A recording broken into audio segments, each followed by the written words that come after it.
Is your family farm's future uncertain? Silence may be the biggest risk of all. Discover how open conversations and gradual planning can secure your legacy and empower the next generation. Don't wait. Start the dialogue today.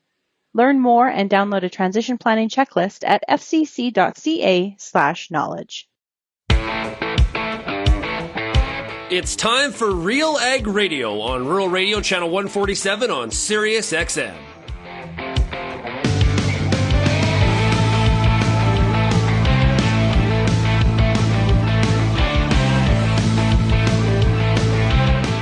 RealAg Radio and RealAgriculture.com is your home for insight and analysis of the issues that are impacting your farm business. Let's get real and get connected with RealAg Radio.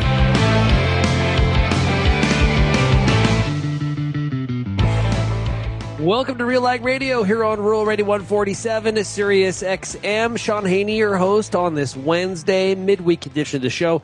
Hey, thanks so much, everybody, for making RealAg Radio and the great agricultural lineup here on Rural Radio 147 a big part of your workday. Also, huge shout out to everybody listening out there as well on the RealAg Radio podcast. Well, it's Wednesday. It is hump day.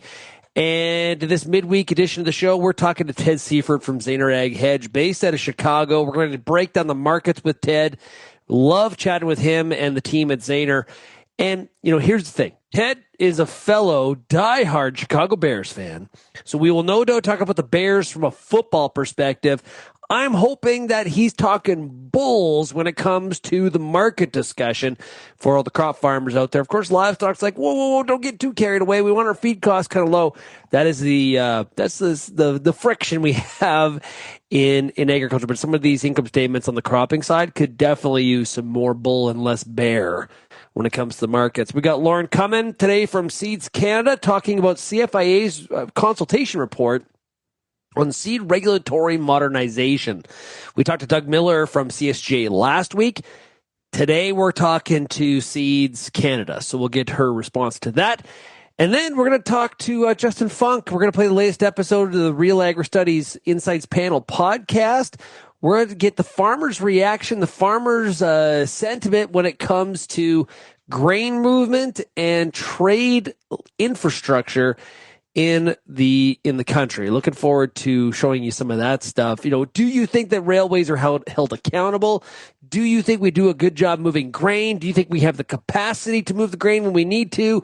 It's all about what the farmer thinks on these topics, and we'll break that all down for you. So looking forward to that, and a big shout out to everybody that's a member of our RealAgristudies Insights panel. So looking forward to today's show. Now, if you have any feedback, we want to hear from you. Yes, you can send me your emails, shaney@realagriculture.com. You can also call the RealAg feedback line, 855-776-6147. Indeed. Whew.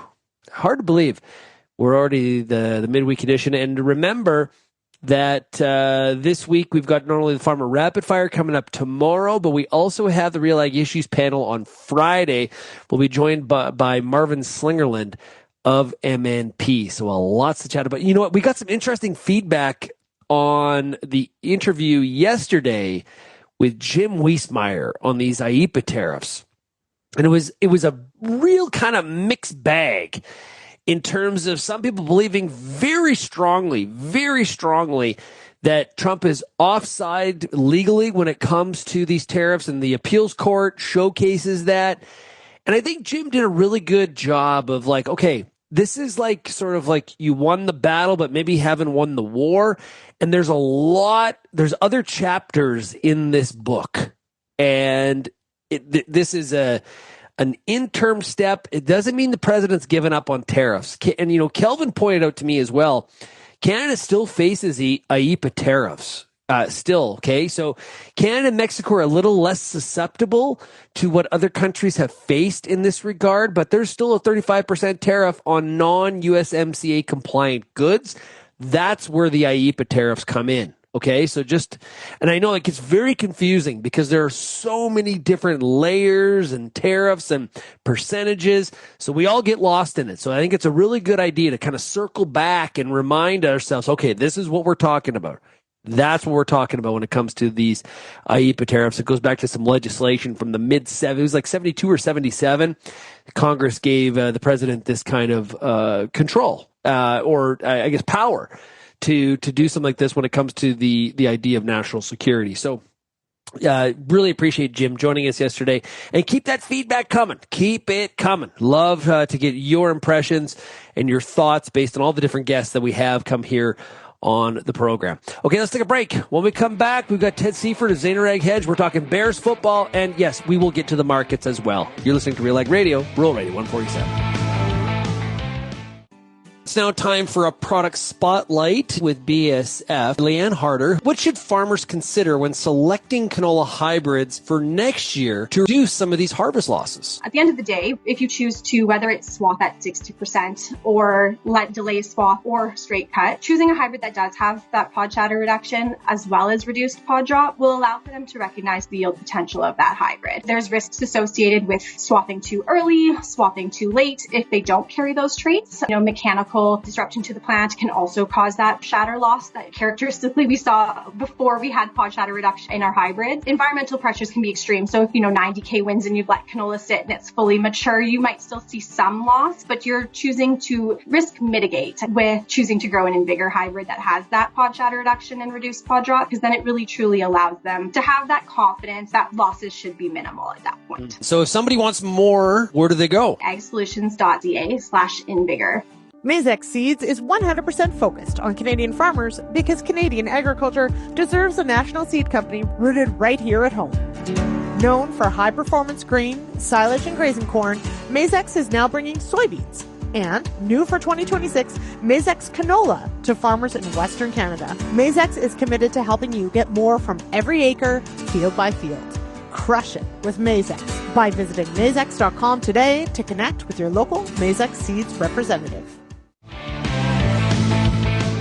Let's talk markets here on RealAg Radio. But first, dairy producers are wanted for the first American Dairy Expo, November 5th and the 6th in Champlain Valley Exposition in Vermont. Who doesn't love Vermont in the fall? Beautiful. Grab a free breakfast, tour the 200 Company Dairy Innovation Trade Show, meet Olympian and dairy producer L. St. Pierre, and take in the Dairy Delivers Classroom. Full details and discount coupon in your pre-expo tickets as well can be found at AmericanDairyExpo.com. Okay, let's talk markets. We're joined right now coming out of Chicago. It is Ted Seifried from Zaner Hedge. How are we doing today, Ted? Great, Shaun. How are you, buddy? I'm doing good. Hey, football starts, and what I said at the beginning of the show was we could talk Bears when it comes to football, but when we get to the markets, I hope it's more of the Bulls. Yeah. But what is your outlook for Bears football this year, my friend? Well, the beautiful thing about living in Chicago is that we have both the Bears and the Bulls, so we can talk both. But look, it's hard not to have really high expectations for the Bears this year. I know we had pretty high expectations for the Bears last year, and that didn't really come to fruition. But they looked like, at least on paper, they're going to be even better this year. I mean, the offense has so many weapons. You do wish that we may have picked up a running back. I don't know. I don't know why everybody's so down on DeAndre Swift. I think he's decent. Maybe he's not a 3-down back, but he's got some hands. He's got some shiftiness. So the offense looks great. We've done a lot to really bolster that offensive line. I think the defense was better than they looked last year, and I think they'll be in truer form this year, more like Bears form. We like our defense. So, it's really hard not to be excited about it, especially with how preseason's gone. You can't really tell from preseason, but I mean, it was like 38-3 against the Bills was great to see that. Yeah, that was it's hard not to be really excited. I'm actually going to Bears game in Las Vegas at the end of September with a group of guys. That'll be a lot of fun.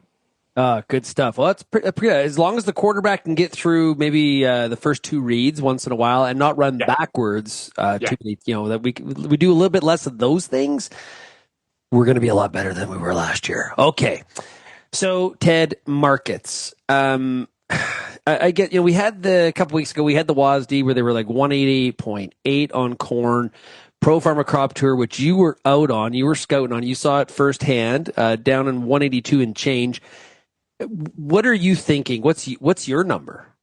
Yeah, Sean, I mean, when I went home at the end of last week, Friday, I was thinking that the core number exists somewhere between Pro Farmer and the USDA. I think that 188.8, while we can argue whether that potential was there or not, I don't think it's there anymore, especially considering the disease that we saw in the West and the dryness that we have in the East that is lingering. But throughout the weekend and just watching and talking to people on how quickly the southern rust is really spreading, it is very rampant.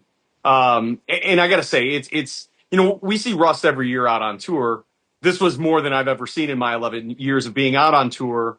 But even then, I wasn't expecting it to really, really expand very, very quickly. And now, guys that I didn't, Southern Indiana that I just didn't think it would get there, it's there, right? And so, and tar spot is becoming more and more of a thing. So I'm actually really surprised how fast it's spread and how widespread it has become now.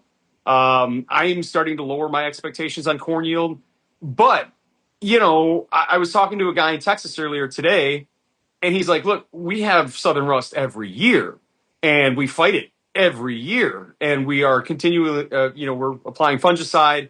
But when it shows up this late, and again, their growing season is a lot different than ours, but he was speaking for this late in the season as it compares to us here in Texas. But if I were in Iowa and I saw it showing up right now, I wouldn't bother with it because I don't think it would really take away from the yield enough for me to spend the money on another application. So from that perspective, from a guy that deals with it all the time and knowing, the time of year that it's coming for the guys in the Midwest, I thought that was an interesting take. Maybe it looks a lot worse than what it actually will take away from yield. But the thing is we don't know, right? I mean, this is the most widespread we've really seen southern rust in the heart of the Corn Belt, and so there's that uncertainty. And when you have the funds that had been as short as they were, they don't understand it. They don't know better than Pro Farmer or any of us going out there and looking at fields. They just know that there's a problem. We're not sure what this means. Let's get out of some of these short positions, and that's really been the feature here, really for the last 2 weeks. But I mean, you've seen it really accelerate Thursday, Friday, and today with the 9-cent bounce off of lows that we saw here today. So the funds moving more towards a flat position. I don't know if this is an event for them to go long on, but I think they want to get away from this uncertainty that they have, and that the market has at the moment.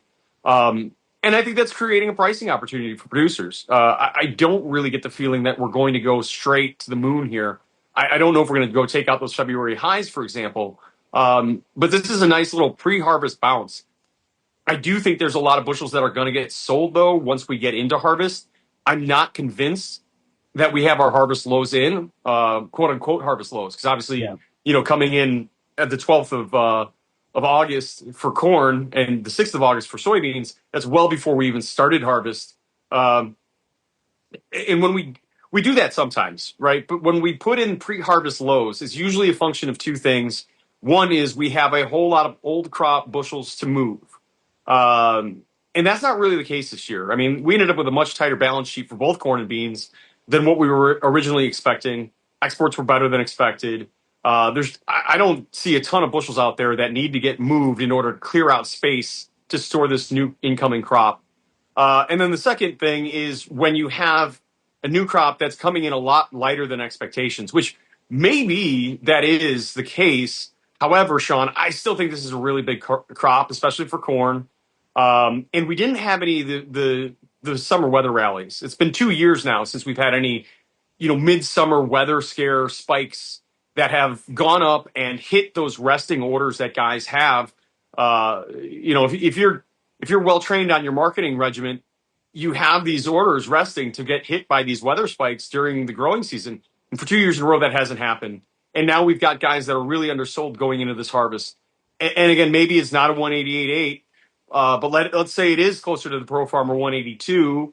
That's still a lot of bushels that I think are going to need to get sold during harvest. So I'm very skeptical that low is in. But I am watching this rust issue. and again, how dry the month of August has been, especially for the East. I mean, it's definitely not the crop we thought it was in the beginning of August. But I still think it's very big. I still think there's a lot of bushels that are going to pressure. And yeah, it's been a nice rally, but I'm not so sure how much further it has to go, especially if the funds get closer to flat. I'm not sure they're willing to flip long in this climate. Yeah, there's definitely concern about the storage that's out there. Depending on what this yield is, do we have the capacity to actually store this crop? Depending on what that corn yield shakes out at, is what moves the needle for some of the funds to get more to the long side. One, like a year-round E15 announcement, and two, some sort of blockbuster commodity contract with China. Are those kind of really the two things? I mean, that would do it. I mean, as far as them going long, like I really get the feeling that the funds want to be short. They just don't understand the situation right now. And when they don't understand something, they want to be flat. Once we get into harvest, if we start hearing yields are actually really pretty good, I think they'll start to get short again. Alternatively, if we get into harvest and we are shocked at how actually bad things are, that might be a catalyst for them to go long. Otherwise, like you said, it would have to be some new major demand trigger. And unfortunately, a blockbuster deal with China, I think that'd be wonderful for soybeans. We need it for soybeans. We need to get the Chinese business for soybeans, but I don't know if they'd be willing to buy corn. They've got this new corn deal with Brazil. And I think if they're going to buy corn, which I'm not sure they will, I mean, things are kind of saying that they had a pretty darn good corn crop themselves. But if they're going to be buying corn, I think they have to protect that newly formed relationship with Brazil. We know from a political standpoint, they would like to continue to keep Brazil happy. So if the Chinese do start buying corn in a big way, I think it mainly favors Brazil. And Brazil has a big corn crop that they've yet to even really start selling. That is just sort of waiting in the wings. And so that kind of scares me longer term. But like, yeah, if the mandate went to even E11, E12, E15, anything like that, that'd be significant. That would help. And if you put that on top of a smaller crop and a potentially tighter balance sheet, then all of a sudden maybe we have something to talk about. But yeah, I mean, my problem is that I think there's a lot of demand on that corn part of the balance, on the corn demand side of the balance sheet that might not really be there, right? I mean, you look at feed and residual, 250 million bushels higher. We don't have the animals for that, Shaun. I mean, that's all residual, and residual comes and goes based on production, basically. So if they cut yield, which I think they will, I don't know if it's on the September report, by the way, but at some point I think they will have to cut yield down from that 188. Well, a lot of that can be offset by lowering that feed and residual demand. I think the export or I think the export number is solid for right now. I'm worried that a lot of our exports are front loaded because of that South American crop, but for right now, I think you leave the export number alone. But the ethanol number, 100 million bushels higher last month. I don't know. That one's a little hard to justify too. We're just not driving as much, and exports are good, but I don't know if they're good enough to justify that. So I'm worried that unless we get below a 182 on a national average yield, again, possible. I'm just not feeling that at the moment. But if we get below a 182, then I think we can start talking about a carryover below a 2 billion bushel carryover. Otherwise, I don't really think there's a good reason for a longer term bull market or for the funds to get terribly excited about carrying a long position. Well, and on top of it, I've heard a number of different analysts talk about how there's an understatement of the size of the South American crop.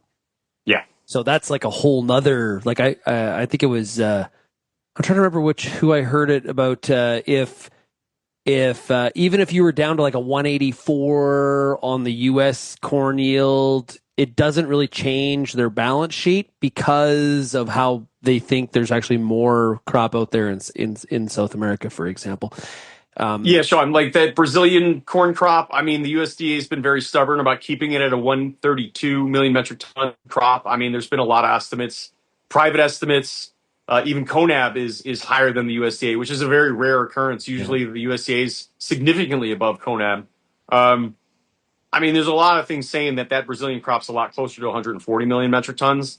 So, yeah, I mean, if you take something out of American production, well, here you're replacing it with South American, with Brazilian in particular production. Ted, you're from, and again, they've got Chicago. A massive corn crop to export there. You're from Chicago, the home of Oprah. You get some corn. You get some corn. We're going to need everybody to take some. Everybody gets some corn. Who needs some corn? Everybody gets corn. How long can China go avoiding buying U.S. soybeans? It's a great question. I was kind of thinking they would maybe make a purchase right at the end of August. It didn't happen, at least not explicitly. Maybe there's some, unknown destination stuff that's to China, but it's not been big enough to make a splash or make a difference. If you look at the unknown destination sales that we have on the books, it's a lot less than we normally would at this time of the year. Anyways, so that even goes further to speak on how China's not buying. I've heard some people in the cash side of the business talk about China being able to get through maybe end of October into November before they have to start buying aggressively. I hope that's not the case, because by that point they may get their wish. They may get prices down into the areas that they really want to start buying. So, yeah, I don't know. This is the longest it's really ever gone in a non full on explicit trade war with China not buying. It certainly feels like we are in the thick of a trade war with China, right? Yeah. And so, okay, so Ted, could they? Is it a case of just when, not if? Could they ever go the whole winter without buying U.S. soybeans?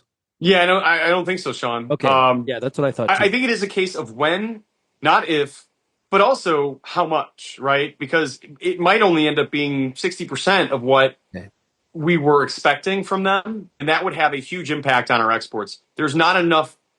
We talk about demand displacement, meaning, if China's not buying from the U.S. and they're trying to buy from South America, Brazil, and I'm going to include Argentina there too, because they can buy raw soybeans from Argentina. That takes away from the Argentinian crush. That means more business for our export business for soybean meal. I mean, these are good things. However, there's not enough soybean demand in the world from other countries not named China to offset China, right? And if we lose 40% of what we would normally be doing with China, we just can't make up for all of that. Not even really close. So I think at this point, we have to be pretty darn concerned about the fact that China isn't buying and that they're going to try to avoid us as much as possible. They're not going to, at least I don't believe that they'll be able to avoid us completely, but it might not be enough to get us anywhere near what the USDA has for the export expectations that they have for this now current marketing year. Well, we've been talking to Ted Seifried from Zaner Ag Hedge. Ted, if somebody wants to get a hold of you, how do they do so? Yeah, you can reach me directly at 312-277-0113. Aside from that, you can find us on the web at www.zaner.com. You can sign up for my afternoon recorded commentary that you call in and listen to at any time. And also, sign up for our brand new Chief Market Analyst's newsletter, Karen Braun, which is going out. She's doing it right now.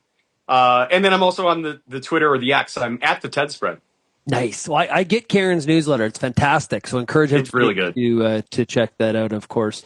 Hey, Ted, thanks a lot for joining us. You are from Chicago, the future NFC North champion Chicago Bears. Love it. Ted, thanks a lot for joining us. Thanks for having me, Sean. Always a pleasure. We'll be right back on RealAg Radio right after this. Protect your anhydrous ammonia application earlier than normal this fall. Defend against potential losses and protect your bottom line with new Centuro A-Pro Nitrogen Stabilizer. Patented active ingredient pronitridine offers agronomically effective protection where it matters most, below ground. The new concentrated formulation lowers application rates. Start early with Centuro A-Pro as part of your nitrogen management plan.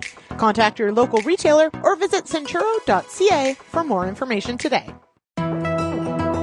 The Canola School on RealAgriculture.com is a video series that showcases the latest in canola research and production agronomy. Learn from some of the best at your own pace through quick and timely producer-focused videos available on our YouTube channel. The Canola School on RealAgriculture.com is the quickest way to keep up to date on all the latest in canola production. Boost your canola IQ with the Canola School, brought to you by BASF, and visit canolaschool.com. Built on over 100 years of seed innovation and unwavering commitment to farmers, Pioneer 100 Series canola hybrids deliver a step change in yield performance and agronomic traits. This isn't just better canola, it's different canola. Pioneer 100 Series. Contact your local Pioneer sales representative or visit pioneer.com/100 series to learn more today.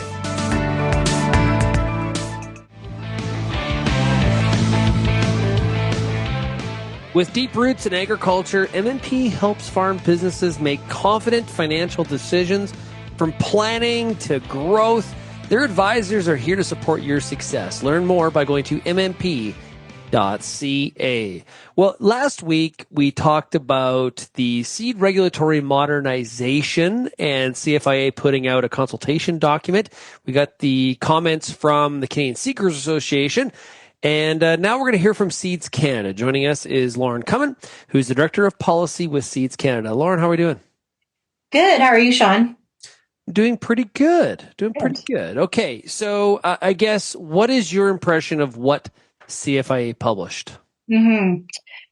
So when you consider the number of resources, the amount of resources that have gone into this consultation, it's a 5-year consultation, 8-9 task teams, volunteers, staff, industry. The policy document is frankly underwhelming. I think if we go back to the introduction of the seed regulatory modernization consultation, when CFIA said that, we're open to substantive change, this is a once in a lifetime, once in a generation opportunity. And we look at where we started and we look at what's being proposed in this document. It's disappointing. Disappointing because why? Is it's too incremental in change, or just give us a little bit more a description standpoint there? So there's a few reasons why the seed sector is disappointed, and one of those reasons is, as you mentioned, it is very incremental in change. And we were hoping that we would have a modernization, which to me says more of a step change. This was very much, a rearranging of the furniture, so to speak. And I don't think that is unexpected given how the consultation was carried out. Rather than, at the beginning, taking a look at what are the systems around the world and in other countries where they have very successful seed systems, and kind of having that blank page and saying, what pieces do we need in our seed system? The process started with, here's the regulations we have. Let's break them into sections and let's go through each line by line and decide, what we want to change in each line. So it ended up really being an editorial exercise. And I think that's quite evident in the 52 policy recommendations or policy directions that were put out. We're not seeing any significant impact on how farmers are going to be interacting with seed, the cost of the seed, how much it costs and how much time it takes to get a new seed product to market. And that's what we were really hoping to see an impact, because that's what it all comes down to, right? How quickly and how cheaply are farmers able to access new seed innovation? Now, last week I mentioned we talked to CSJ and Executive Director Doug Miller was on the show. Mm-hmm. He is much happier with this report. Yeah. Seeds Canada describes it as underwhelming. Are there parts? These are two groups that represent the seed sector for the most part. Are there areas, Lauren, where Seeds Canada and CSJ agree in terms of what needs to happen with regulatory modernization? Of course. I mean, the report, I don't want to say, I would throw the entire report out. Yeah. There are some really excellent points. The first is the recognition of the value of an external seed advisory committee. So this was something that Seeds Canada first introduced back in 2022. We were calling it the ISSB at the time. And the idea is you have experts from around the seed sector, those who are regulated and those who are impacted parties. So, farmers buying the seed. You have an external advisory committee that is actually providing advice to CFIA on the regulations, on policies, on standards. And therefore, the regulatory framework is really shaped by how the seed sector actually works. So we did see that CFIA acknowledged the importance of that advisory committee, and last winter, CFI or CSGA and Seeds Canada did release a joint statement, both groups supporting that concept. So that's something really positive that came out of the report. Another piece that's positive, I think, is incorporation by reference, which is essentially taking pieces of the regulations, removing them from the physical regulations so that you're able to amend them on a more timely basis.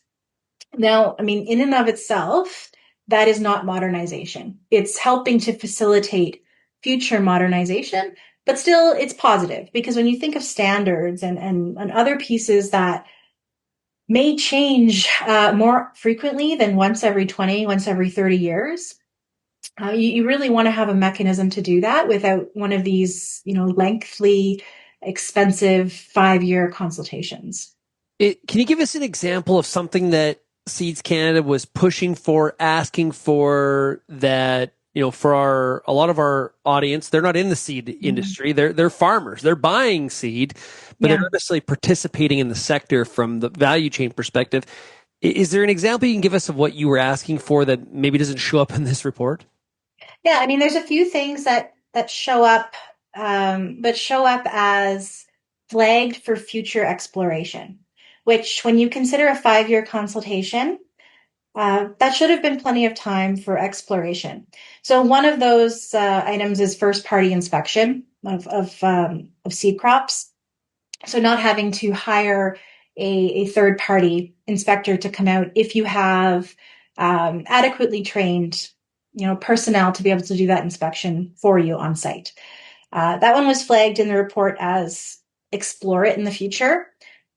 Given that it was raised early on and it's already available for corn and canola, we should have been able to expand that during the process. We would have liked to see the advisory committee playing a larger role than what's described in the report. We've identified some concerns regarding standard setting. CSGA, as you've mentioned, is one of those bodies that does set standards, and they do have a restricted membership or board governance structure. And so you have a portion of the sector that is setting standards that are applied to the entirety of the sector. It creates a conflict of interest, and that was not adequately resolved throughout this consultation. And in fact, CSGA potentially could play a larger role in setting standards, in providing services to the sector, which could ultimately result in increased cost. Based on what you read in the document, and I think I asked Doug the same thing, the fallout from this document, are there consequences that are potentially there based on the incremental change that was made? Or suggested, I should say. Yeah, I think, some of the changes aren't going to have much of an impact. They're really clarification or acknowledgement that this is how the industry was already working, and perhaps that didn't align with how the regulations were written. So let's make sure they align. And that's what a lot of it is. There are some changes that we are concerned about, and most of those revolve around the alternative service delivery of services that are required to meet the regulations.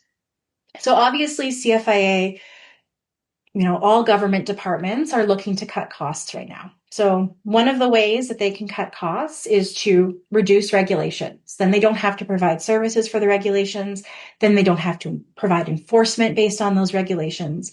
And you either decide that the regulation is no longer needed, or that the industry can suitably manage around that need using, best practices, et cetera. The other way is to essentially turn over services to another service provider. An alternative service delivery provider is what the government calls it, or an ASD. Mm-hmm. And so the regulations stay as they are. The services just move from the CFIA umbrella out to a third party. And that is what CFIA is looking to do. So we would have much rather had CFIA look at those regulations that require that service and say, are these regulations still necessary? By just moving them out the door to another organization, you're not making any significant changes to the sector to improve. Potentially, we could see increased costs because those third parties are no longer under the same, restrictions or guidelines in terms of increasing cost and cost recovery. So, I think we could see a lot of future potentially negatives from alternative service delivery if there aren't suitable controls put in place by CFIA when those contracts are written out. I had one member of the audience that said to me, you know what? It's good for the farmer if seed companies are unhappy with what's being suggested. I also had other members of the audience quite upset that Canada wasn't, looking to significantly reduce the regulatory environment. Mm-hmm. And so the audience is kind of mixed on this. What do you say to those two comments? So, the seed sector relies on having the farmer as a customer base. So, really we talk all the time about making sure that our customer is happy, making sure that we can provide our customer with what they need. We want our customer to be able to access the latest, greatest innovation. And we want to motivate them to access that innovation by having costs be as low as possible. So we want to get a good product out the door as fast as possible for as low as cost as possible. When the seed sector is unhappy, it's because we see regulations and we see changes that don't allow us to do that. So as the farmer, if you want all the barriers to be thrown in place, and maybe you have a great product coming out the end, but the cost is astronomical and you're limited in choice. If that to you is an ideal situation, then, perhaps you would be happy with the result and you would be happy with the seed sector not being overly thrilled with what we're seeing. But I don't think most farmers are looking for that. Most farmers that I know, from my experience working with them, they want to have a choice in the seed that they're able to get. They wanted to be able to get it at the same time or sooner than their competitors around the world. They want the cost to be low enough that, they're not tempted to use subpar seed from the bin or, common seed from the neighbor. They also want to be able to turn over their variety to the newest, latest, and greatest as quickly as possible. So they're not growing the same thing for 7 years. They're moving on because the seed sector every year is able to push out something better. Okay, quickly, where do we go from here? What happens? So, we have the consultation right now. It closes October 3rd. Seeds Canada, being a membership-based organization, has been working with our membership to develop our submission. So we're hoping to firm up our submission shortly. After the consultation closes, CFIA, I assume, is going to take some time to review what they see through the consultation. And then things will move to another consultation in Canada Gazette 1. So, 5 years, we're not quite done yet. We'll have at least another year to go. But I do encourage everyone to take a look and to pay attention to what the industry is saying, and submit by October 3rd. Great stuff. Hey, Lauren, thanks so much for joining us here today. Appreciate it. Yeah, thanks, Shaun. Okay, we've got more coming up here on RealAg Radio right after this quick break. Ever hear that good things come to those who wait? Well, we think it's more like great rewards come to those who book their Invigor hybrid canola early. Through the Invigor Book and Buy Grower Program, you could earn a $30 per bag rebate when you book all your Invigor needs by November 14th. Speak with your local retailer about eligible hybrids. Terms and conditions apply. Book early. Come out ahead. The Pulse School on RealAgriculture.com has everything you need to get your crop off to a great start and a strong finish. Whether you're growing chickpeas, faba beans, lentils, or peas, you'll get all the latest and best agronomic information at PulseSchool.com. A library of top-notch agronomy videos from industry experts available on demand at your fingertips. Visit the Pulse School, brought to you by BASF on RealAgriculture.com.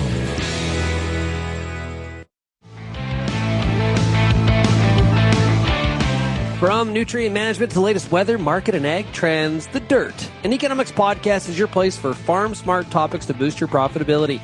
Join host Mike Howell on Season 4 of The Dirt podcast, available now at nutrient-economics.com.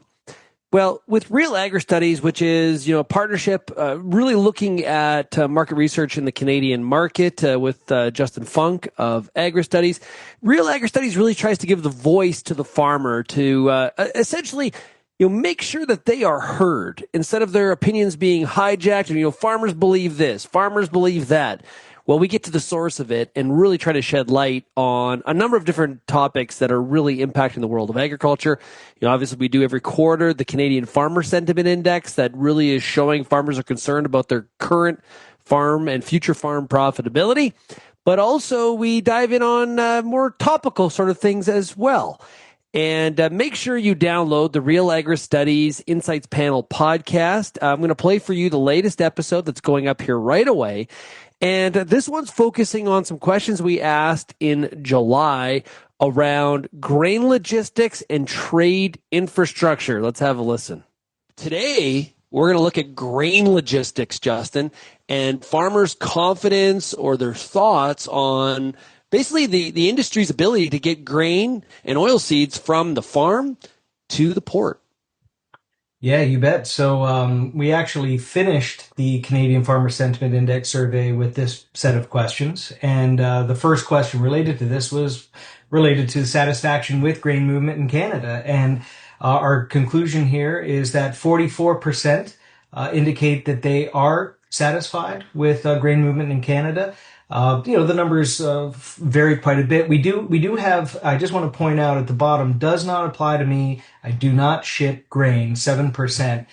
If you answered that question that way, then that took you to the end of the survey. And so the rest of the questions are just asked to the group that did indicate that their level of satisfaction. Just wanted to point that part out. So 44% are satisfied, Shaun. Yeah, and this is a bit of a benchmark going forward, right? So as we, depending on how the grain shipping season goes from year to year, this allows us to contrast and compare. Either people are becoming more satisfied over time or less satisfied over time. 28%, just over a quarter, kind of neutral here on this topic. The biggest category was that somewhat satisfied at 38%, which I think they're not exuberant, but hey, you know what? We're doing pretty good is how I think how that sort of shakes out for me. Yeah, you bet. So the next question is related to confidence in Canada's current grain handling system's ability to efficiently manage large crop volumes. And so this is a a confidence-based question. 5-point scale. And what we learned here is that 21% feel that they are either extremely or very confident. Only 3% extremely confident. So really the confidence lies there in the very confident. And then again, a lot of neutrality on this one. 52% said that they were somewhat confident, with the balance there in the non-confident camp. Yeah, but also, Justin, I think one of the positives out of this, if you are in the grain logistics, grain transportation sector, is only 27% really kind of on the negative side of this confidence question, right? And so that leaves a large bulk of farmers that do ship crop that does leave them in there's confidence. Obviously there's challenges, but I do have some sort of confidence that we can handle what's in front of us, although not exactly perfect, right? And perfection is elusive when it comes to grain logistics. There's a lot of variables that railroads and grain companies, and the terminals that they fight with. But I think this should be deemed as a positive take from farmers, in my opinion. Yeah. On the topic of railways, we also had a question in there related to the degree to which you feel the railways are held accountable for their service performance. And so the options here, they are consistently held accountable at 4%. They are occasionally held accountable depending on the situation at 33%. So that's 37% feel that there is accountability. Then there is 42% they're rarely held accountable, and 12% they are never held accountable, and 10% weren't totally sure. So 37% feel there's accountability. How do you feel towards that, Shaun? Yeah, and I guess it's, one of the challenges here that comes to mind is, what is your expectation of accountability in order for you to feel there is accountability, right? That can be definitely a varying scale. When it comes to this, farmers know that if grain doesn't move, whether it's because of cold weather or it's labor issues, whatever that barrier, that clog is, that's not allowing efficient throughput, they don't want to, they just want the grain to move, right? And so those are your problems. Fix them. So that my grain gets off farm and I get paid and I can, grow the next crop. The government has spent some time here with things like accountability. Now we have situations where both major railways, CPKC and CN, have to do a grain. It's the grain marketing plan for the year. We're about that time of the year where those start to come out. Here's what the intentions are of the railway in the year ahead to move grain. We have the Ag Transport Coalition that tries to hold the railways accountable when it comes to how their movement has actually been. So it'd be interesting for the people that think there's not enough accountability. What do you think needs to change so that your opinion is swayed more to the positive side? Those are just some thoughts. Yeah. Well, we did give our panelists an opportunity to give a report card, I guess, a scorecard. So the question was, on a scale of 1 to 10, where 1 is poor and 10 is excellent, how would you rate the current grain logistics infrastructure in Canada? And so this is showing the distribution of those results, and you can see 2% said poor. Nobody gave it a 10. By the way, you'll notice 0% at a 10, 2% gave it a 9. Yeah, perfection's elusive. Yeah. Well, and then we've got an average here. If you average this out, a mean of 5.8. So I guess the logistics infrastructure scorecard here is just slightly better than average. Yeah, and there's a lot of focus here by the Carney government in terms of trade infrastructure. Grain logistics infrastructure fits into that. So we'll have to watch closely with what the government intends to do in order to enable more investment into trade infrastructure, and what the railways do, because they will tell you that they have been investing. Farmers are always wanting to see more. We're always going to have that natural imbalance there when it comes to grain companies, railways, and what farmers think. We're also seeing a lot of consolidation in the railway sector as well, which also creates some change going forward. Of course, CPKC, that big North American merger, and now we also have Norfolk Southern and Union Pacific in the U.S. So we've got some consolidation happening as well. This 5.8 gives us an opportunity to maybe ask this question in a year or so and find out if we've moved more to the positive or maybe slid to the negative, and probably how the 2025-26 grain transportation year goes will have definitely an impact on that mean. So that sums up our questions on grain logistics. So thanks to everybody for sharing your insights with us. Always appreciate it, especially during the busy time of year. Yeah, great stuff. So you can send your feedback to shaney@realagriculture.com. And if you've missed them, check out some of our recent episodes where we looked at the performance of the Carney government, as well, of course, every quarter we're doing the Canadian Farmer Sentiment Index. So check that out as well. That was myself and Justin Funk, both of us from RealAgristudies, I should say. Well, you kind of got the gist of how Canadian farmers feel about grain movement and trade infrastructure in the country. I would love your opinions on it. You can send me an email, shaney@realagriculture.com, or you can always call the RealAg feedback line, 855-776-6147. Did the Insights panel get it correct? Did they get it right? And what do you think? Want your feedback on that for sure. And we'll, of course, read some of that feedback here on the air on a future show. Let's take a break. We've got more RealAg Radio coming up right after this. Kochia sucks. Big time. I hate it. Really gets in the way. Awful. But not anymore. Get a head start on tough-to-kill weeds like kochia this fall with Volterra EZ and Fierce EZ soil-active herbicide. Apply after harvest before freeze-up for up to 8 weeks of extended control in pulses, soybeans, and wheat next spring. Volterra EZ, Fierce EZ for kochia. Visit newfarm.ca/kochia. It's summertime, and you've got a lot of important decisions to make when it comes to your corn crop. Let the Corn School on RealAgriculture.com help guide you through those big decisions with input from leading experts in the field. If it's spray timing, disease identification, or any other field issue, the Corn School's got you covered. The Corn School on RealAgriculture.com, brought to you by BASF and Pride Seeds.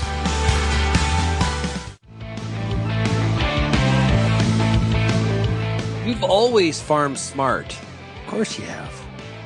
What if you had more insight, though? Your co-op grow team can help you collect, analyze, and interpret data so you can make the best decisions for your farm. Plan for success in 2026. Talk to your local co-op grow team member today. Great stuff. You know, I appreciate, sometimes when I got to do some real heavy, data work, I can identify with farmers wanting some help when it comes to some of that data and making sense of it. I do some of the same stuff in some of our own work when it comes to some of our own data and things that we're collecting. I don't have all the answers. It's okay to ask for help and say, hey, what do you think about this? And just that second level of some other eyes, some benefit there. So make sure you talk to your local co-op grow team member today. Well, today on the program, we covered a lot of ground. Ted Seifried did a great job from Zaner Hedge talking about some of the issues about, trying to get funds to go long and funds wanting to be short. That's not good when it comes to kind of a sustained rally here. And that corn balance sheet continues to be interesting. He also is how he broke down the difference between the opportunity of China with corn versus soybeans. And soybeans still waiting to find a friend, trying to find somebody that, in China that will say, hey, we'll buy. And it's been elusive. It has been very stingy. I guess that's one way to look at it.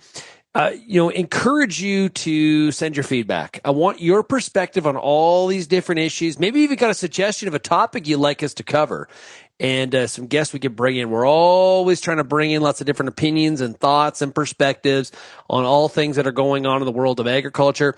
You can send me an email, shaney@realagriculture.com, or, of course, on the RealAg feedback line, 855-776-6147.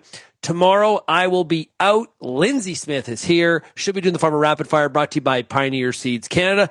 I'm going to be in Lincoln, Nebraska, talking to the Nebraska Ag Bankers. Their big annual meeting from the Nebraska Bankers Association. Looking forward to it. Opening keynote. Going to bring some energy and bring some thoughts and perspective, and looking forward to checking out the rest of the day. And I'll do a few interviews from there as well. Thanks, everybody, for getting real and getting connected with RealAg Radio. We'll chat again tomorrow. Cheers, everybody.